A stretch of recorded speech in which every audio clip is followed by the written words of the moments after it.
Muy buenos días a todos. Bienvenidos a este evento, diálogo sobre las contrataciones públicas, organizado a instancia de la Secretaría de Función Pública, a quien agradecemos la invitación para poder moderar este evento, y a la Comisión Federal de Competencia de igual forma. Buenos días a todos, bienvenidos. En particular quiero mencionar también la presencia en este evento de la licenciada María Fernanda Casanueva, bienvenida, oficial mayor, y del licenciado Javier Vargas en Hualteca, también subsecretario de Responsabilidades Administrativas y Contrataciones Públicas. También agradecer la participación de todos los comisionados de la Comisión Federal de Competencia y del resto de todos los distinguidos invitados a este evento. Quisiera empezar comentándoles que este es un evento un tanto distinto a los que usualmente se organizan en el sector público.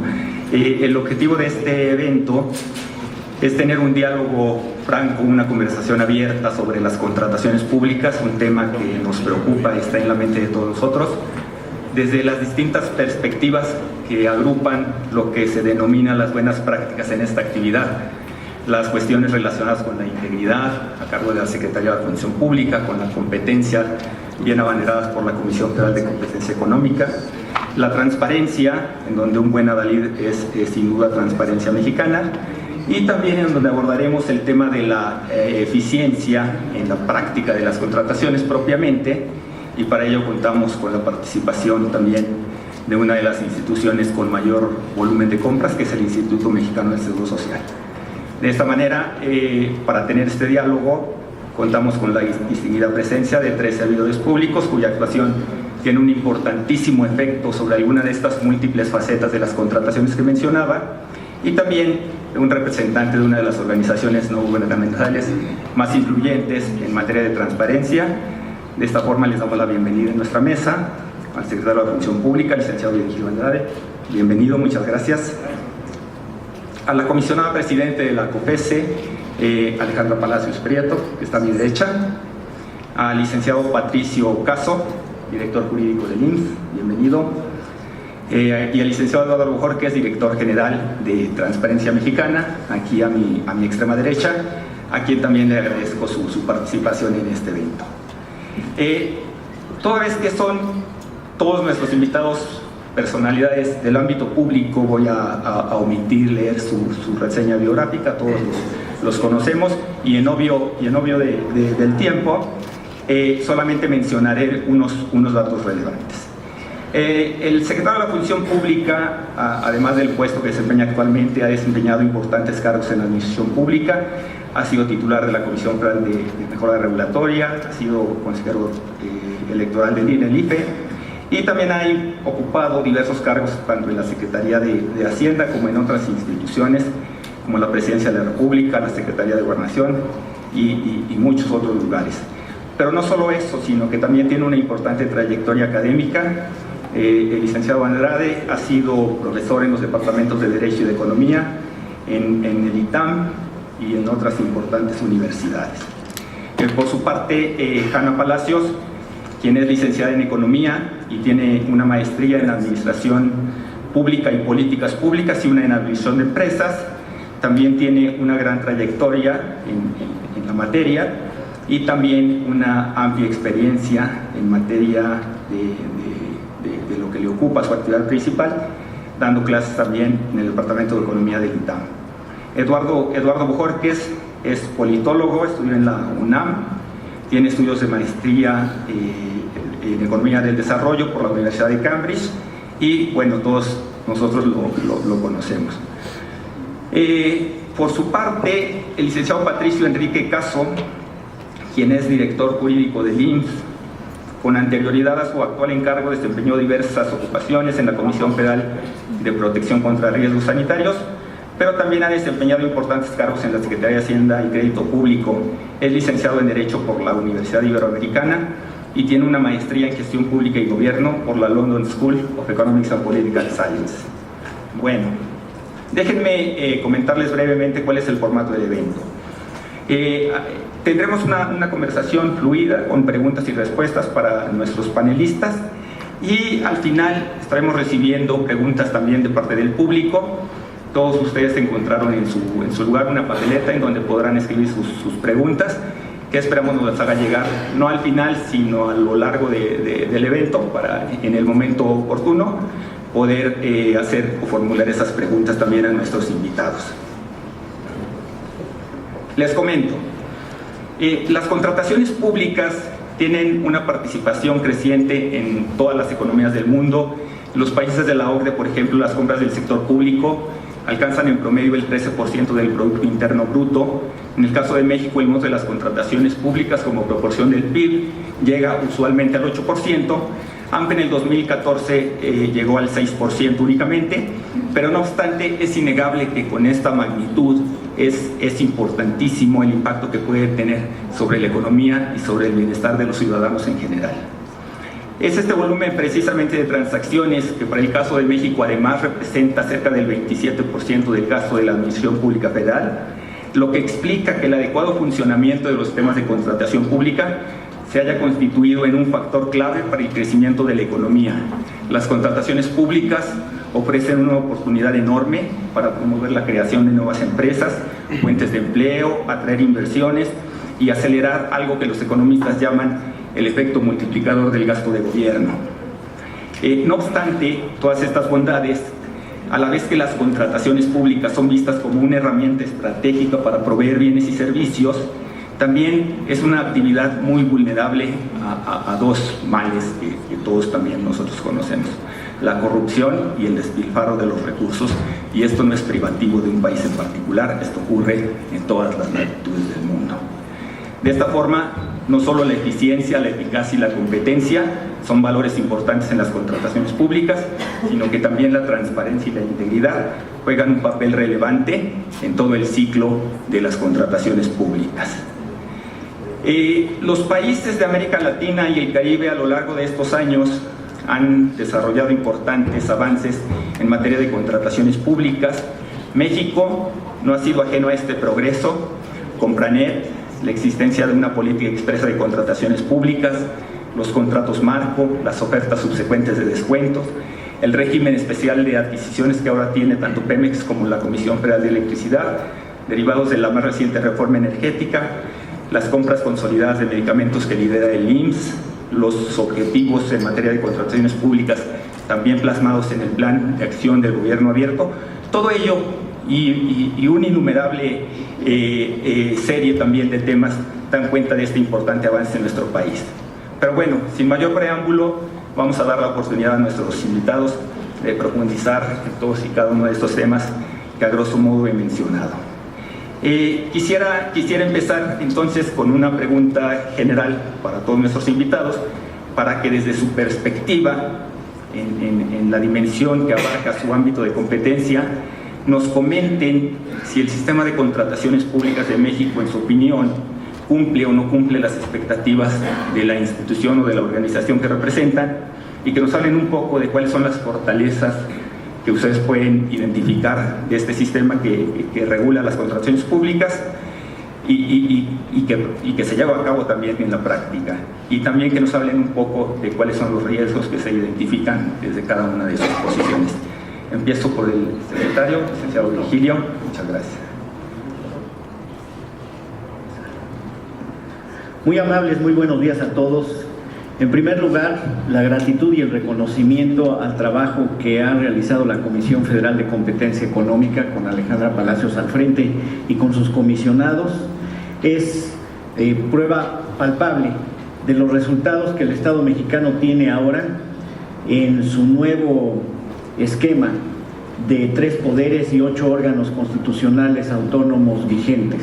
Es importante resaltarlo porque estamos en un país distinto desde el punto de vista institucional, y la Comisión Federal de Competencia Económica juega un papel muy relevante en términos del funcionamiento cotidiano de la economía y, por supuesto, en materia de contrataciones públicas.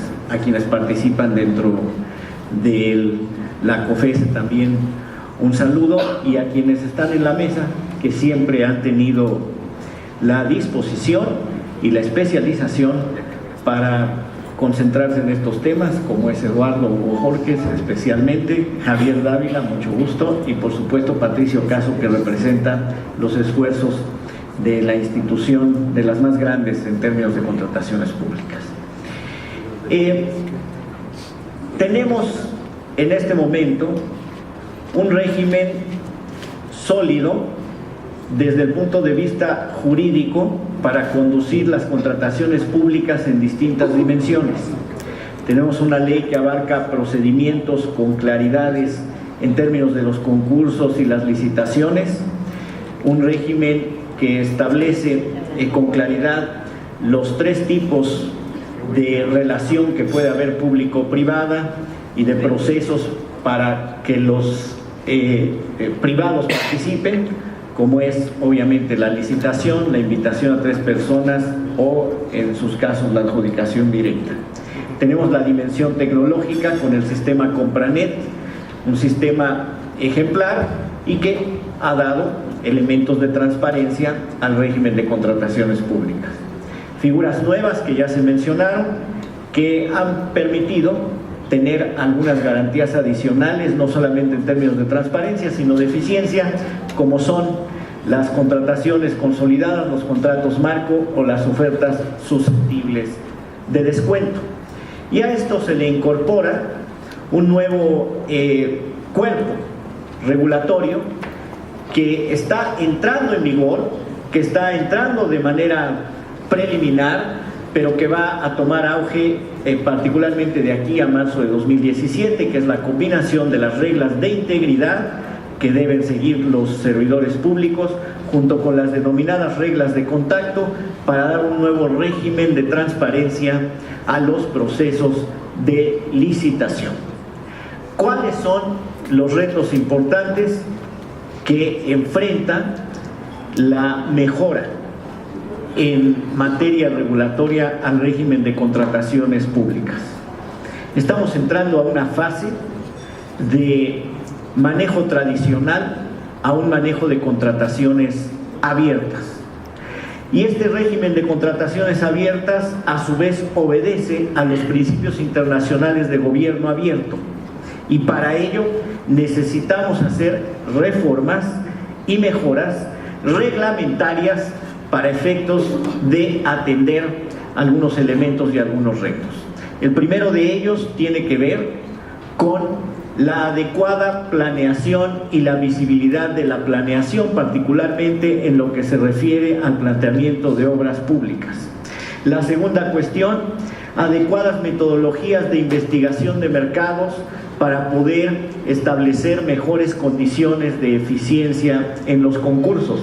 La tercera, establecer elementos de transparencia para estas etapas específicamente de todo el régimen en sentido amplio de licitaciones públicas. Cuarto, la ampliación del régimen de testigos sociales para que participen de una manera más activa y también para que den aportaciones más allá de las que dan el día de hoy en términos de contenidos. Quinto reto, muy importante, y este debe ser tratado de manera integral, el asunto de las posibles colusiones entre contratistas, y para ello el papel de la COFECE es determinante y por ello el constituyente le ha otorgado facultades. Y un último reto es la revisión interna de los regímenes de excepcionalidad que se aplican para el manejo de las adjudicaciones directas. Estos retos, la Secretaría de la Función Pública ha ofrecido desde el día 3 de febrero tomarlos como prioridad en la agenda de trabajo de la Secretaría para abrir una consulta permanente prácticamente a lo largo del año para todos aquellos interesados en poder hacer aportaciones de cuáles son las áreas de oportunidad que ofrece el régimen de contrataciones públicas.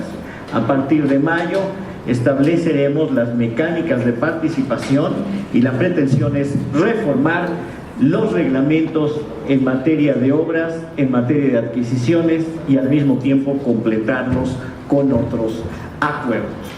Cierro diciendo que tenemos algunas estadísticas que nos muestran avances en términos de lo que le podríamos decir transparencia en contrataciones públicas, como es el hecho de que hay un mayor número de licitantes promedio por cada concurso. Se pasó de 3 a 5 en los mismos concursos. Hay una mayor gestión de manera electrónica. El 77% de los 125,000 contratos se lleva a cabo a través de las licitaciones electrónicas, lo cual es un avance muy relevante también. Y quiero mencionar que en promedio, por monto de contratación, entre el 61 y el 63% se lleva a cabo a través de licitaciones. Incluso este año, en este primer trimestre, el gobierno federal ha llevado a cabo las contrataciones públicas en este año en un 81% a través de licitaciones. Sin embargo, no obstante los montos, también se requiere avanzar en el número de contratos y por lo tanto revisar ciertas mecánicas internas, seguir recomendaciones y disminuir las excepcionalidades. En resumen, este sería el panorama institucional que se ofrece desde la Secretaría de la Función Pública en el régimen de contrataciones públicas. Muchas gracias, secretario Andrade. Hanna, desde la Comisión Federal de Competencia Económica, ¿cómo se ve el tema?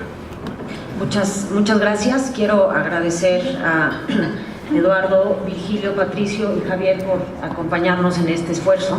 Para la Comisión Federal de Competencia es prioridad el tema de las contrataciones públicas, y no es una prioridad reciente a raíz de ciertos escándalos, sino cuando los comisionados llegamos a la comisión, hicimos un plan estratégico para los años 2014-2017 y ahí está claramente plasmado que las contrataciones públicas es uno de nuestras prioridades, y reconocemos que hay actualmente muchos problemas de poca transparencia, poca integridad y poca competencia en los procesos, y queremos ser parte activa de esta solución. Asimismo, me parece importante señalar que en esta etapa de recorte al gasto público, las compras públicas es un factor muy relevante para lograr cumplir este objetivo que como país necesitamos para que las finanzas públicas sean sanas en el corto y en el mediano plazo. Los sueldos y los salarios normalmente son fijos, es difícil despedir a la planta de trabajadores, y un buen lugar en donde podemos lograr ahorros a través de concursos competidos, a través de cortar el desperdicio, es a través de la contratación pública. Me parece que se ha avanzado mucho en el tema, sin duda. Yo considero que hay todavía dos temas relevantes desde la perspectiva de la competencia en donde podríamos trabajar. Una tiene que ver con el diseño de los propios concursos. Es muy alentador que cada vez haya más licitaciones, pero no necesariamente que haya más licitaciones eso se traduce en que los concursos realmente son más competidos, porque en muchas ocasiones puede suceder que en las propias licitaciones, en las bases de licitación, de manera adrede o sin querer, se pongan trabas para la libre concurrencia de las empresas. Se pueden poner requerimientos técnicos de más, requerimientos técnicos excesivos, y en ese sentido la concurrencia disminuye.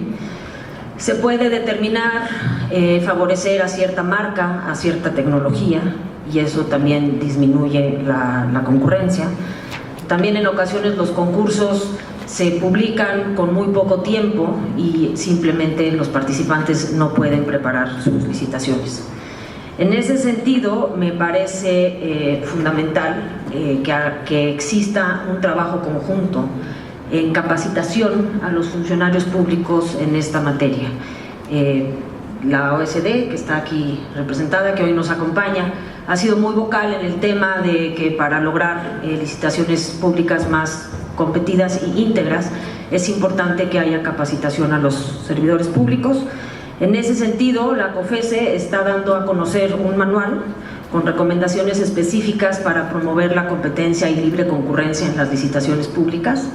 Lo que me parece muy relevante de este manual, y los invito a todos a que lo revisen, es que tiene ejemplos concretos de cosas que se deben hacer o no se deben hacer con respecto a licitaciones que hemos analizado en todo este tiempo, para ejemplificar el tipo de cuestiones que limitan la competencia o que la favorecen. En segundo lugar, pues el otro tema que a nosotros nos preocupa mucho es la conducta de los participantes, y a lo que me refiero es a la cartelización, es decir, competidores en vez de competir se ponen de acuerdo, se reparten mercados, manipulan los precios para tener una mayor ganancia. Y ahí el trabajo de los que estamos aquí en esta mesa y el gobierno en general es muy importante, porque existe un círculo vicioso entre colusión y corrupción que no debemos de perder de vista. Cuando hay colusión, los precios se elevan y las empresas tienen ganancias extranormales. Y con esas ganancias extranormales, las empresas les alcanza para sobornar a los funcionarios públicos, ya sea para que los ayuden en la colusión o para que volteen al otro lado y no denuncien. Y eso es corrupción. Entonces, colusión y corrupción van de la mano. Finalmente, tengo que aceptar que como autoridad de competencia en estos últimos 25 años de existencia de la Comisión, en realidad han sido muy pocos los casos de colusión que han terminado en sanción. Y el caso del IMSS, de sueros y insulinas, es emblemático, en parte porque fue una investigación muy intensa y la metodología de investigación fue muy nueva, y en parte porque en realidad es el único gran caso de sanción de colusión. Nosotros en la Comisión en estos momentos tenemos una amplia cartera de investigaciones. Como les comentaba, es prioridad y estamos dedicándole recursos importantes a detectar colusiones y a sancionarlas en caso de que se compruebe que efectivamente hubo colusión. Sin embargo, la autoridad de competencia no puede sola y es indispensable que las convocantes se acerquen a la Comisión y nos ayuden detectando cuando ustedes encuentran que hay problemas de colusión en las licitaciones públicas. El caso del IMSS, de las insulinas que les comentaba, se llevó a cabo porque en ese momento había un canal de comunicación entre la COFECE y el IMSS. Y con el IMSS hay un canal de comunicación constante. Desgraciadamente no lo hay con muchas otras dependencias del gobierno que también son grandes compradores, y mi invitación es a eso, y en este momento aquí dejo lo que tengo que decir. Muchas gracias. Muchas gracias, Hanna. Quisiera pasar ahora con Eduardo, si nos da su opinión respecto de los principales retos y cómo se ve desde tu óptica, Eduardo, el sistema de contrataciones públicas de nuestro país. Déjenme, además de agradecerle a Hanna y a Javier, los miembros del panel, y a todos por estar aquí, desearles buenos días. Decirles que yo tengo como parte de la sociedad civil, tengo una obligación, ser optimista y crítico a la vez, ¿no? Es una obligación porque nosotros somos los responsables de ir moviendo la marca de una sociedad. Somos los que vamos a exigir lo que mañana se va a volver norma, se va a volver institución, se va a volver práctica. Con todo el optimismo crítico que tengo, y que en muchos diálogos, no solo este diálogo público, creo que la gran fortuna que quienes estamos en esta mesa es que dialogamos en privado y dialogamos en público. Tengo que plantearles que estamos en un momento de una extraordinaria complejidad y que corremos el riesgo de simplificar algunas cosas. Y creo que dice la literatura ahora en términos de administración pública y gobierno que la función del gobierno es hacer simple lo complejo. Esa es la tarea principal, que todos podamos entender lo que está pasando. Y en este momento ese reto es muy, muy manifiesto para todos los que estamos en este auditorio y en esta mesa. Me explico. Ya todos tenemos claro en México que no hay una llave que abra todas las puertas, ni una bala de plata que resuelva todos los problemas. Y eso es una estupenda noticia. Hace 20 años, cuando hablábamos de estas materias, primero eran mucho más pequeñas estas mesas, había menos resonancia en la opinión pública de los temas, pero sobre todo estábamos en la etapa donde confundíamos simplificar un debate complejo con trivializar. Pongo un ejemplo y con ello hago un mea culpa como parte de una comunidad que defiende el tema de acceso a la información pública. Cuando nos sentamos con el presidente electo Fox a plantearle una agenda integral sobre estos asuntos para el país. El punto 1 era el tema de acceso a la información pública. No tengo que describir al presidente Fox, todos lo conocimos. Nunca pudimos pasar al punto 2 y mucho menos llegamos al punto 10. Sí, la función del gobierno es simplificar, pero el punto 1 sobre transparencia y acceso a la información pública no era una agenda que permitiera construir un sistema nacional de integridad pública, era solo una de las piezas del rompecabezas. Esa pieza se convirtió en una pieza muy bien comunicada, pero nunca se hizo patente que necesitaba conectarse con otras para poder dar los resultados que aquí se han empezado a describir y que seguramente van a ser objeto de este diálogo. Me explico. Yo no soy abogado, pero entiendo muy bien que hay una tensión entre el artículo 6º, el artículo 28 y el artículo 134 de nuestra Constitución. Dan instrucciones al Estado que son de naturaleza muy diferente, pero que tienen que encontrarse en la práctica. Pongo el ejemplo más sencillo, una larguísima conversación con Hanna que ya lleva años, ¿no? ¿En qué momento transparentar la información a los actores del mercado puede generar o prácticas nocivas de competencia o puede aportar a la integridad de un proceso?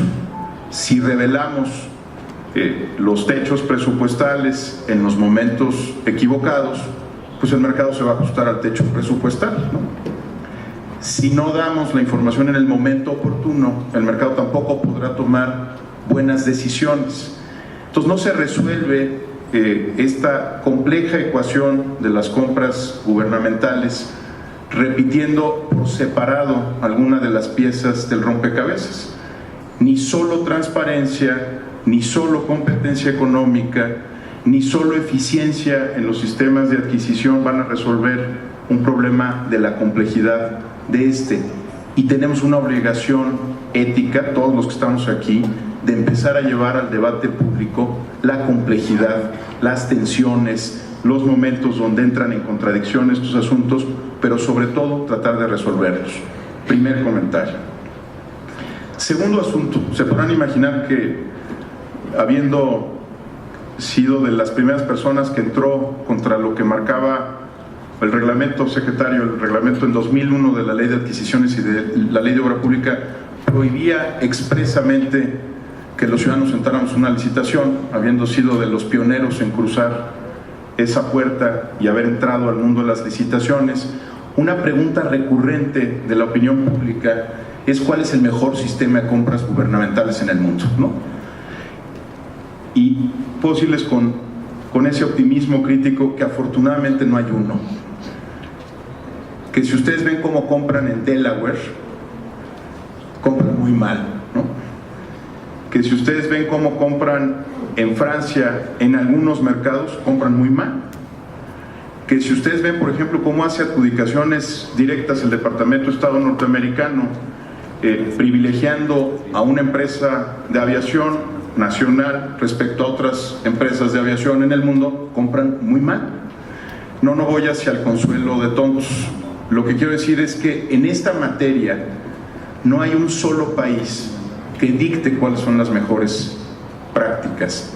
Todos los sistemas tienen que estar en permanente comunicación entre sí para ver qué está funcionando y qué no está funcionando. Y sobre todo, un buen sistema de compras gubernamentales tiene que ser un sistema que aprenda de sí mismo y aprenda muy rápido. Cuando anuncia en este momento el secretario, me da mucho gusto que así sea, que se va a poner a consulta pública los reglamentos de la Ley de Adquisiciones y la ley de Obra Pública, me parece que, entendiendo que las normas tienen que dar certeza, tienen que durar vigentes algún tiempo, este tendría que ser un ejercicio en el que el país se involucrara de manera más cotidiana, porque tiene que aprender más rápido de sí mismo. Si no, no va a ser un sistema de compras gubernamentales, va a ser un modelo de compras gubernamentales. Para que sea un sistema tiene que tener un mecanismo de inteligencia institucional que le permita aprender y corregir en ciclos más cortos, no generar incertidumbre jurídica, pues si cada año el sistema fuera nuevo, pues sería muy difícil para el mercado adaptarse, pero sí tiene que ser un sistema que aprenda de sí mismo, que entienda qué está haciendo bien, qué está haciendo mal. Como reto está que tengamos un sistema de compras gubernamentales. Creo que los 10, 12 puntos que ha planteado el secretario Andrade y también la presidenta de la COFESE van en el sentido de ir construyendo eso, justamente un sistema. Y yo sé que hablamos mucho de ellos. Me toca estos días hablar de muchos sistemas, me imagino que al secretario Andrade también.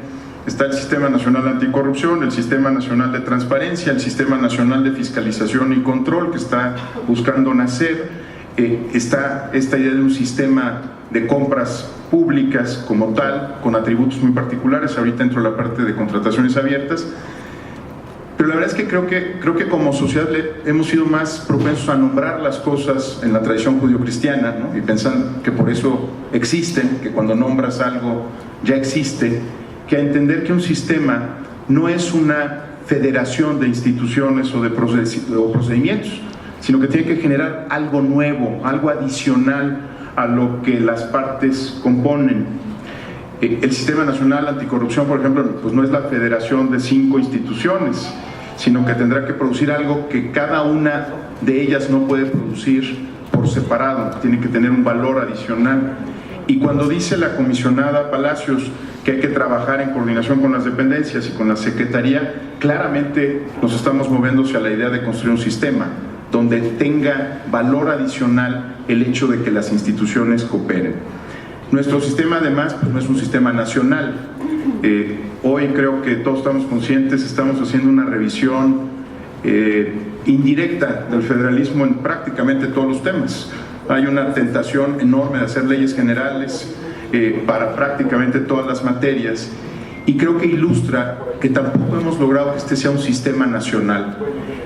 No estoy diciendo con ello que no deba haber características especiales para ciertas dependencias en la forma en la que hacen sus compras. A veces la naturaleza del mercado obliga a que haya modelos diferentes, pero tiene que tener una visión de conjunto que todavía hoy no tenemos. Si ustedes fueran una pequeña y mediana empresa, sé que no lo somos los que estamos aquí, tendríamos 37 formas diferentes de venderle al gobierno. Cada una de ellas valiosa, pero pues inusual respecto a las otras. No tengo que decirles el impacto que tiene para una pyme el que haya 37 expresiones diferentes de la manera de venderle al gobierno. Dos comentarios finales.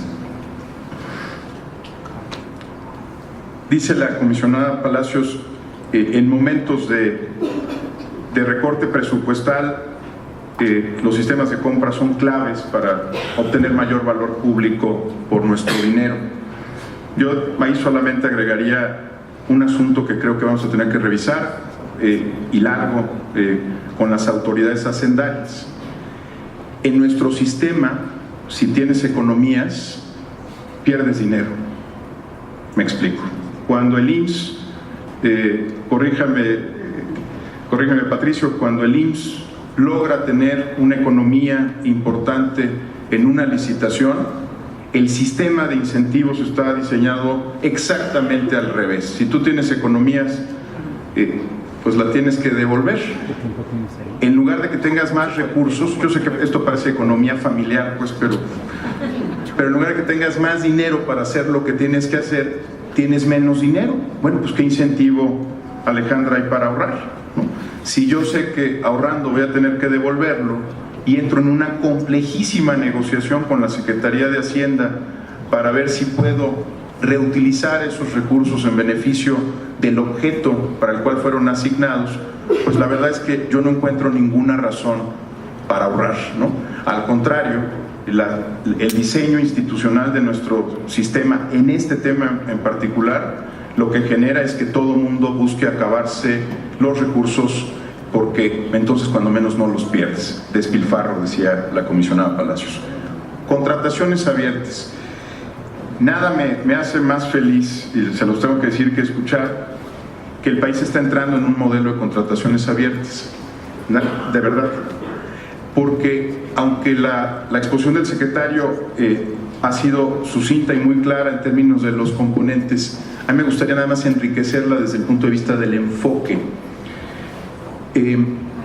Cuando pensábamos en contrataciones abiertas, Javier, hace algunos años, pensábamos en abrir más y más y más el proceso de licitación y de asignación de contratos, ¿no? Esa era la visión imperante en ese momento. Transparentemos la licitación. Y aunque la economía verbal del secretario en este tema y su pulcritud lo lleva a describir de manera muy rápida, ¿no?, los componentes, voy a tener un atrevimiento de sociedad civil, es lo que nos caracteriza. Lo que está diciendo el secretario tiene unos alcances descomunales. El proceso de contratación empieza realmente en la planeación, y no me refiero a la planeación de la compra, la planeación de la dependencia, en el diseño del presupuesto, y si me apuran, yo les diría que en un sistema democrático como el nuestro, empieza incluso antes, durante el proceso electoral, ¿no? En el momento en que una de las fuerzas políticas del país determina que va a construir un puente o que va a cambiar su sistema de transporte, en ese momento está empezando el proceso de compras gubernamentales. Todos lo sabemos, incluso es uno de los problemas de corrupción política que tenemos. Quien le interesa que se haga un puente se acerca a los candidatos para que sea una de las ofertas de campaña. Es un vicio, veo que a Sabino, es un vicio de todos los sistemas democráticos, ¿no? Uno promete en la campaña y después se obliga a cumplir con ello. Y entonces se lleva al Plan Nacional de Desarrollo, se lleva a los programas sectoriales, etcétera. Lo que se describe en esta mesa va a ser de enorme trascendencia hacia 2018, porque los que estamos aquí entendemos que el ciclo de contrataciones arranca durante el proceso electoral. En una visión sistémica, ahí empieza y termina 30 o 40 años después, por ejemplo, con una concesión pública. La licitación del tren suburbano habrá durado 6 meses, pero la concesión que entregó dura 30 años, ¿no? Entonces, cambiar de un enfoque exclusivamente sobre las licitaciones a un enfoque de contrataciones abiertas es cambiar en serio el paradigma en el que estamos trabajando en estos temas.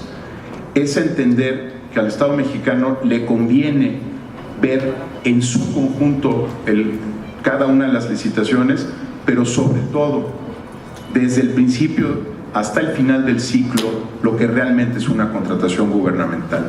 Abrir eso es tan importante como pensar que haya más testigos sociales o menos.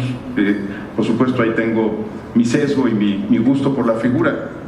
Soy el papá de una figura que cumple 18 años en estos días, pero que se llama testigo social. Pero claramente este enfoque, el de contrataciones abiertas, es mucho más importante como enfoque que cada una de las piezas de este nuevo rompecabezas. Muchas gracias. Muchas gracias.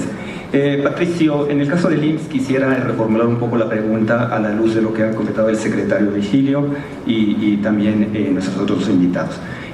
Al IMSS le toca ser ejecutor de mucho de lo que acá se ha comentado, tanto en temas de transparencia como de eficiencia en el ejercicio del gasto. En el caso del IMSS, el IMSS tiene una característica muy importante y ha sido notorio el esfuerzo que ha hecho por agregar la demanda para la compra de medicamentos y lidera uno de los procesos de contratación más importantes en la conocida consolidación de medicamentos que hace anualmente. No obstante, por su naturaleza, tú lo sabes mejor que yo, la compra de medicamentos exige que tengamos un conocimiento no solo suficiente, sino pleno y sobrado del mercado, porque muchos de ellos se producen en un ambiente oligopólico o francamente monopólico. Lo que quisiera preguntarte es cómo el IMSS garantiza que en un ambiente así de complicado el gasto pueda llevarse a cabo de manera eficiente, que no se paguen sobrecostos, que no se paguen precios altos o que no haya desabasto en la institución que pueda afectar en última instancia pues a los beneficiarios, ¿no? a los ciudadanos al recibir los servicios de salud. Muchas gracias. Primero que nada, agradecer a la COFESE y a la comisionada presidenta la invitación a estar el día de hoy aquí.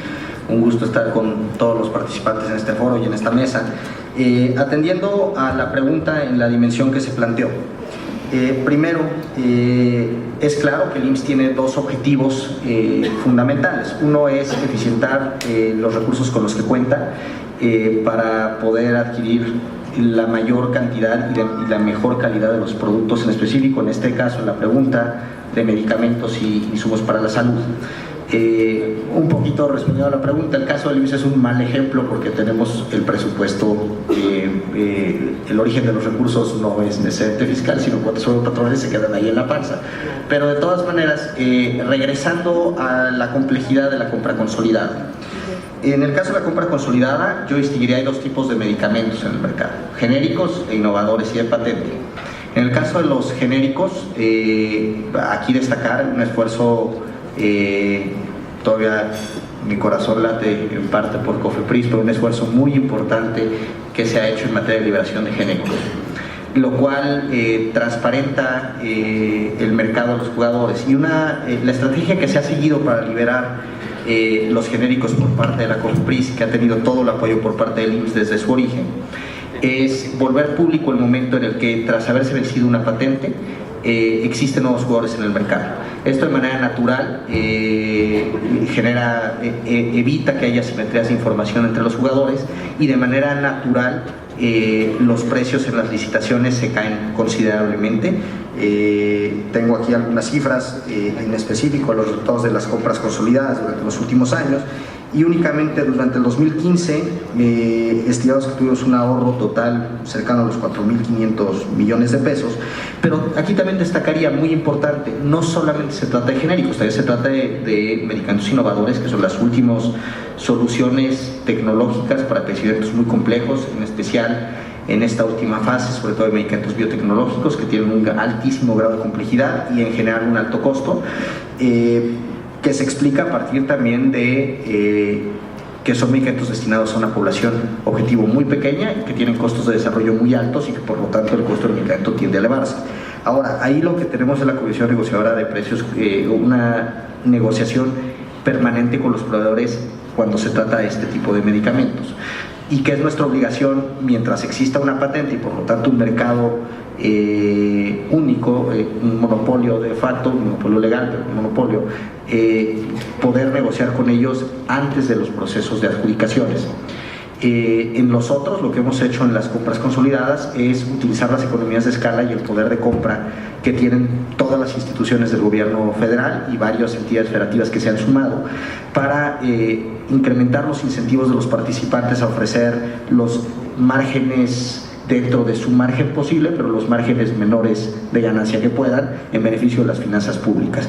Y esto sí se traduce directamente en el tratamiento de más pacientes.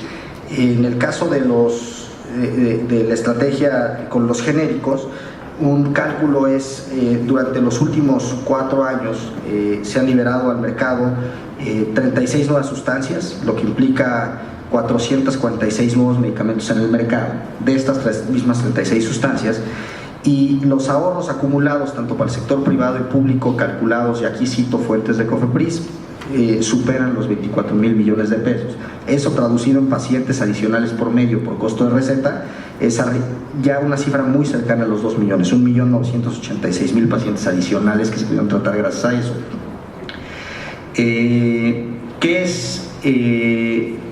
¿Cuál es el gran reto que yo creo que enfrenta la institución a futuro? Y se habla mucho con lo que ya mencionaba el secretario, buscar espacios de mejora continua y una colaboración estrecha tanto con la Secretaría de la Función Pública como con la Comisión Federal de Competencia.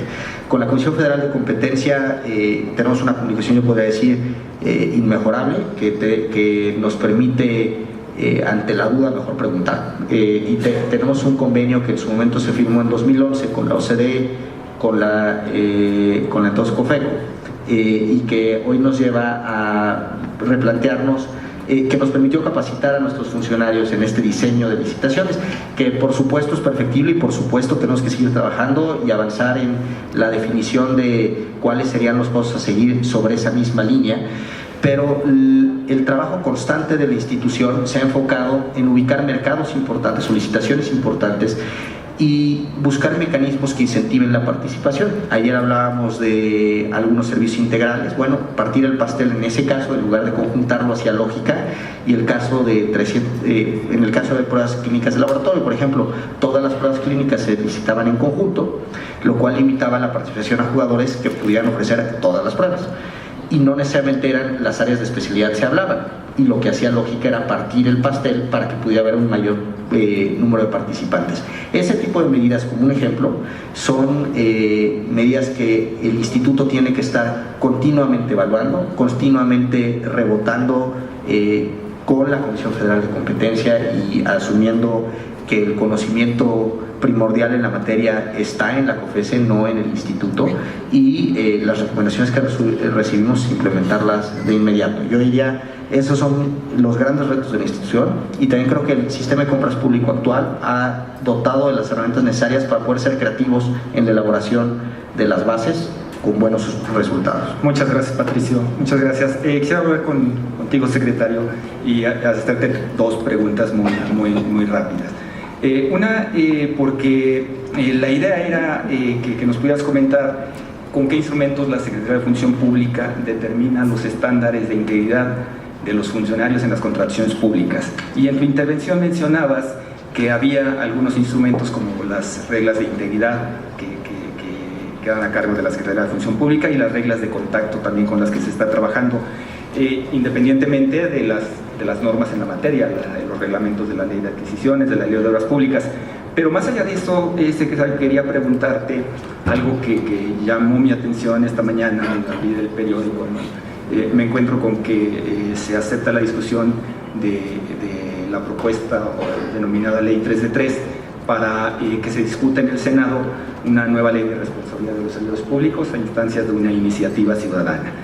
Desde tu percepción, ¿es allí en donde también puede haber una incidencia para normar el comportamiento de los funcionarios públicos en contrataciones públicas, o en dónde encontramos esas normas de conducta que deben regir el comportamiento ético íntegro de los servidores públicos en contrataciones públicas? Uno de los elementos que mencionó Eduardo Bojorquez, que es muy importante destacar, es que en el siglo XXI estamos transitando de regímenes con rigidez en los modelos a lo que se denomina hoy instrumentación continua de buenas prácticas. Y las buenas prácticas son aquellos casos o aquellos ejemplos concretos que países o que circunstancias han llevado a cabo, casos específicos, y cuya descripción puede pasar a formar parte de un cuerpo normativo durante cierta parte del tiempo, esto es, en reglamentos o en acuerdos. Por lo tanto, una primera forma de incidir en reglas para los servidores públicos, que sean reglas genéricas en términos de su actuación dentro de contrataciones públicas, son las reglas que emita la propia Secretaría de la Función Pública o la autoridad administrativa correspondiente. Por lo tanto, apostar a reglas de contacto que a su vez están sustentadas en buenas prácticas puede ser un elemento alentador. Apostar también a elementos vinculados con la integridad, que no es otra cuestión más que una repetición constante de aquellos principios vinculados con obligaciones que ya tienen los servidores públicos para ofrecer calidad en el servicio, es importante. Incentivos vinculados con información sobre los servidores públicos también constituye una herramienta importante. Por eso, dentro de las acciones ejecutivas llevadas a cabo en 2015 por la Secretaría de la Función Pública, además de la emisión de las reglas de contacto y de las reglas de integridad, está a disposición del público el listado de los servidores públicos que participan directamente en contrataciones públicas y que asciende a 16,000. Esta combinación de herramientas da una plataforma alentadora. ¿Qué es lo que sí puede ser contemplado en la Ley General de Responsabilidades de los Servidores Públicos y es el de administrativas, y qué es lo que se está discutiendo y por qué? El Sistema Nacional Anticorrupción establece que el uso en la Constitución, que la Ley General de Responsabilidades Administrativas de los Servidores Públicos distinguirá aquellas conductas que constituyen actos de corrupción y aquellas que no lo son. Esta invitación que hace la Constitución y esta obligación genera el debate sobre el diseño de la nueva ley de responsabilidades, porque el reto principal es distinguir las condiciones o las conductas que tienen que ver con uso indebido de recursos o de poder público, de aquellas situaciones que pudieran ser errores de carácter administrativo. Por lo tanto, esa es la razón por la cual en el Poder Legislativo se hace la revisión integral de todas aquellas propuestas que hoy son iniciativa, incluyendo la iniciativa ciudadana, así como la de los demás partidos, porque en el proceso parlamentario y en el sistema que se tiene para la construcción de las leyes, forzosamente tiene que haber un dictamen y el dictamen tiene que hacer consideraciones de todas las propuestas que se hayan presentado, incluso de aquellas que son consultas públicas. Y por esa razón, toda voz es tomada en cuenta necesariamente por el Poder Legislativo, porque cada Cámara tiene que emitir un dictamen que es lo que va a pasar en su momento al Pleno, y por lo tanto estamos viendo cómo se están buscando los mayores consensos posibles en esta materia. Si vinculamos la ley de responsabilidades con el tema de contrataciones públicas, la expectativa sería que haya alguna descripción conductual, que de por sí la hay, una descripción conductual de cuáles pueden ser aquellas violaciones a la ley que incidan en contra del interés público en el régimen de contrataciones, o aquellas conductas que se salgan del procedimiento establecido en la ley de obras o en la ley de adquisiciones. Y el gran reto va a consistir también en establecer qué es grave y qué no es grave.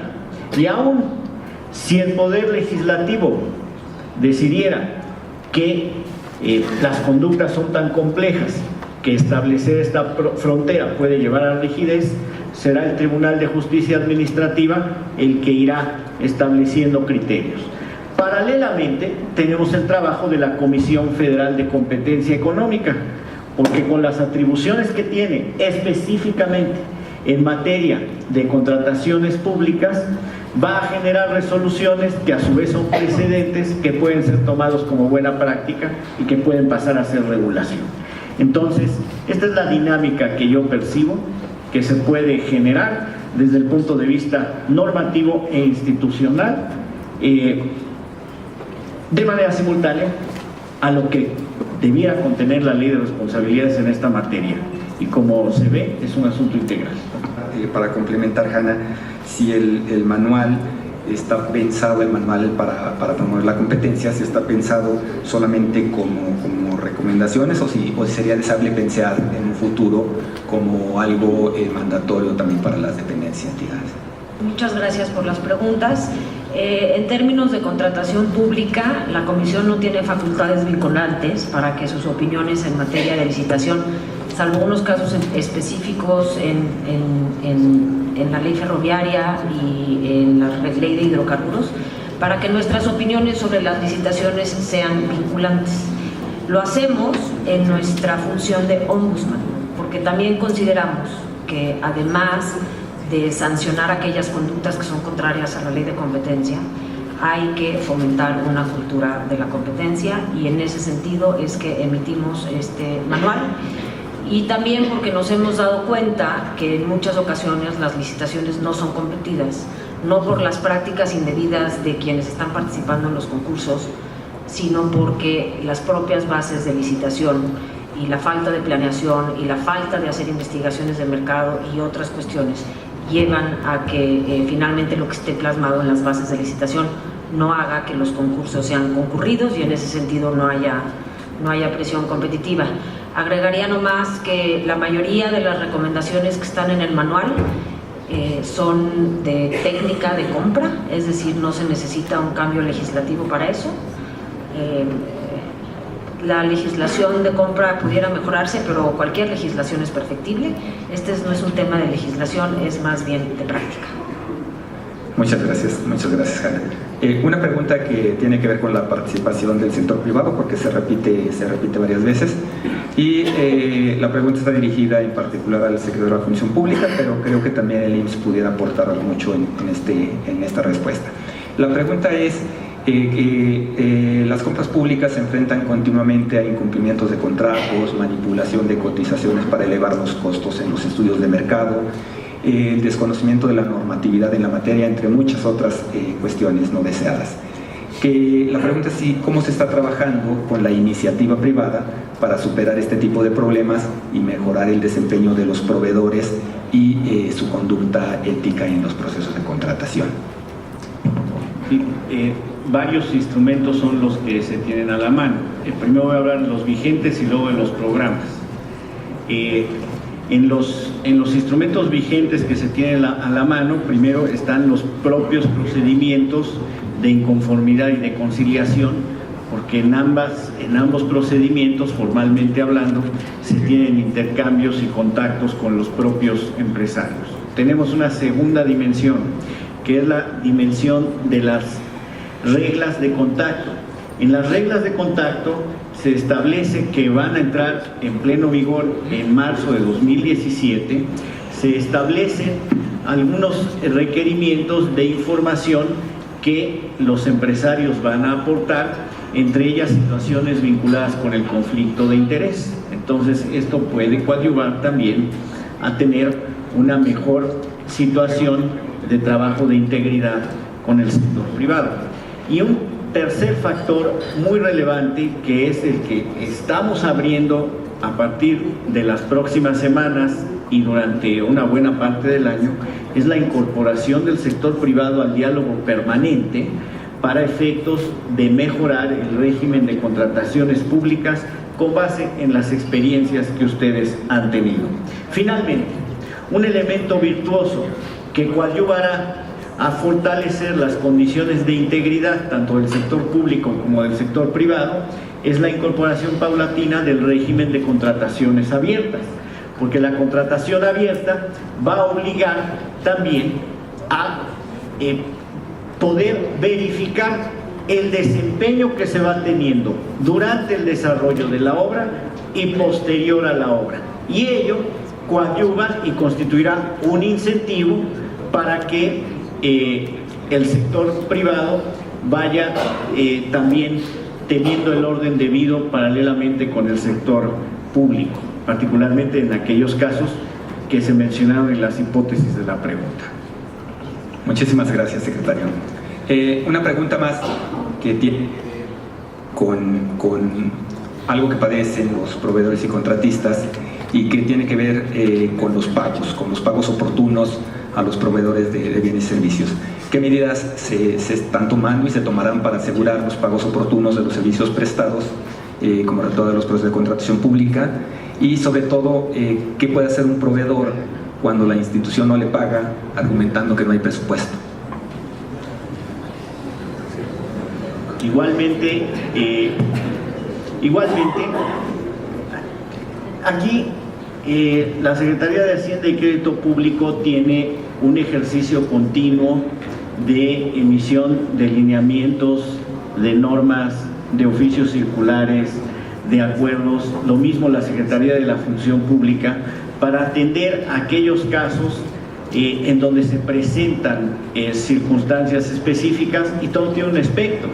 Hay espectros más ordinarios en donde ciertas situaciones que tienen una clara injustificación de cumplimiento deben ser atendidos hasta dentro de la perspectiva formal, de la perspectiva legal, porque hay un incumplimiento por parte del sector público. Cuando hay o existen situaciones de emergencia, entonces interviene esta parte normativa de la Secretaría de Hacienda y de la Secretaría de la Función Pública, e incluso se toman medidas que ustedes están viendo, como en el caso de Pemex, en donde en una atención oportuna a los proveedores se toman decisiones que tampoco podemos soslayar, que son de carácter financiero. ¿Por qué? Porque el pago oportuno a proveedores pues es una condición establecida directamente en el contrato. Y por cierto, la adecuada formulación de contratos también es un instrumento relevante para efectos de ir garantizando los pagos. Muchas gracias, secretario. Y un poco siguiendo el espíritu del diálogo que se ha suscitado aquí en la mesa, le pediría también a Patricio si nos comenta cuál es la respuesta de parte del IMSS ante esta situación. Sobre todo lo menciono porque la pregunta viene de parte de uno de los proveedores del IMSS, entonces creo que sería interesante escucharla. Muchas gracias. Yo suscribo todo lo que acaba de señalar el secretario en términos de distinguir el tipo de adeudo, es decir, si se trata de un adeudo total y plenamente justificado, no existe y no debe existir ninguna justificación por parte del instituto para pagar. Incluso yo ahí sí instaría a que, distinto al acercamiento formal que puede existir con el instituto y con las autoridades administrativas, ahí el órgano interno de control del instituto es una gran herramienta de presión hacia los propios funcionarios. Habiendo dicho eso, es muy importante que tengamos mucha claridad en cuáles son los requisitos para acreditar los adeudos hacia los proveedores, y creo que ahí el área administrativa del IMSS ha hecho un esfuerzo importante para que hoy el pasivo que pudiéramos tener no sea representativo respecto al volumen de compras que tenemos, y que hacia atrás que el tiempo de pago se haya recortado lo más posible.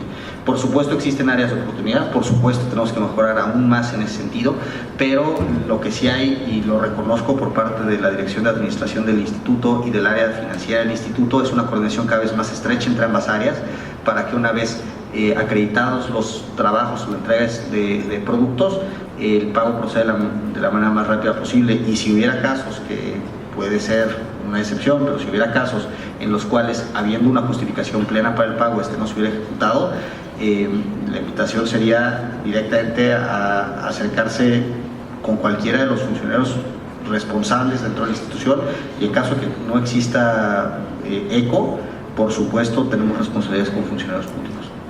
Muchas gracias, Patricio. Y bueno, respeto también al tiempo para el que fue convocado el ejercicio, quisiera hacerles una pregunta final con la que pudiéramos cerrar este diálogo. Y es, toda vez que ya hemos hablado de los retos, de las oportunidades, de los problemas, del ciclo, de las tareas pendientes, como pregunta final, desde la perspectiva de cada uno de ustedes, la perspectiva de la integridad, de la eficiencia de la compra pública, la promoción de la competencia y la promoción también de la transparencia, ¿cuál es en su opinión el tema que requiere una atención más prioritaria o más relevante en este momento? El tema número uno dentro de la agenda de cada una de estas dimensiones. Voy a contestar, aunque no necesariamente me den la palabra en primer lugar.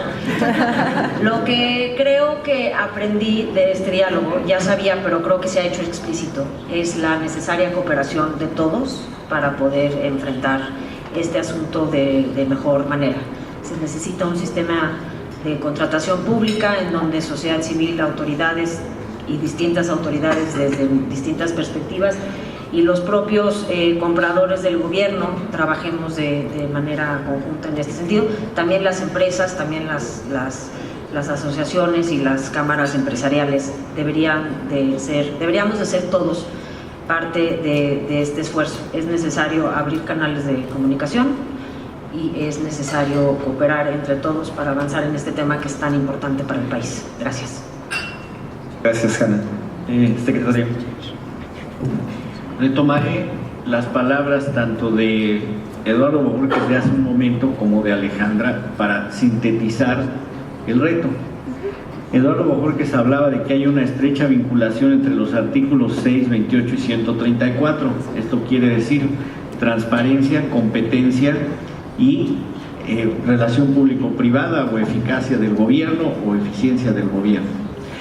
En esto se resume cómo hacer la construcción y el puente de estos 3 artículos constitucionales. Una primera respuesta que lo puede sintetizar es el trabajo de gobierno abierto, porque gobierno abierto es la mejor síntesis de la conexión de estos 3 deberes constitucionales que existen desde hace tiempo.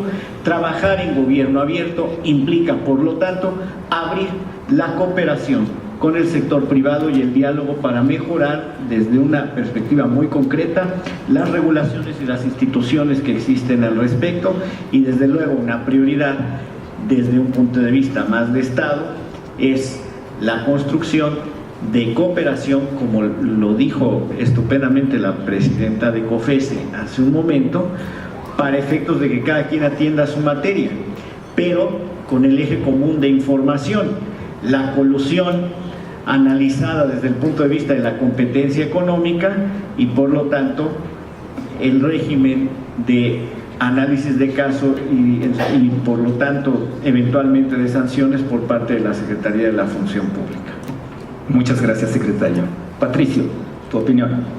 Gracias.